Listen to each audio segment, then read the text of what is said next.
ભાવનગરની કરીએ કે જ્યાં મિત્રતા કેળવી દુષ્કર્મ આચરનાર આરોપીને પોલીસે ઝડપી પાડ્યો છે। 20 જાન્યુઆરીના રોજ ભાવનગર શહેરમાં દુષ્કર્મની ઘટના સામે આવી, જેમાં પીડિત મહિલા પોલીસકર્મી હોવાનું સામે આવતા પોલીસ બેડામાં પણ ખળભળાટ મચ્યો। આ ઘટનામાં સિહોરમાં રહેતા જીગર ચાવડા નામનો શખ્સ છેલ્લા 1 વર્ષથી મહિલા પોલીસકર્મી સાથે મિત્રતા કેળવી હતી અને સોશિયલ મીડિયામાં વાતચીત કરતો હતો। આ મિત્રતાનો લાભ ઉઠાવી શખ્સે દુષ્કર્મ આચર્યાની મહિલા પોલીસકર્મીએ ફરિયાદ નોંધાવી।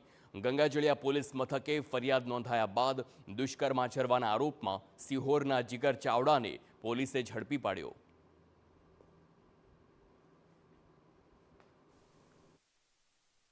કે આ કામના જે સરકારી કર્મચારી જે છે તે ઇન્સ્ટાગ્રામ તથા વોટ્સઅપથી આ કામનો જે આરોપી હતો જિગ્નેશ ચાવડા,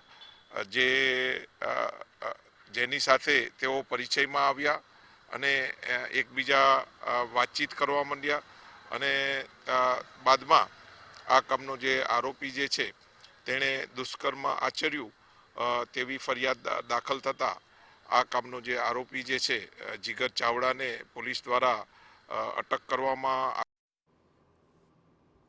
પોલીસે આરોપીને ઝડપ્યા બાદ મેડિકલ તપાસ સહિતની તજવીજ હાથ ધરી કાયદાકીય કાર્યવાહી પણ હાથ ધરવામાં આવી।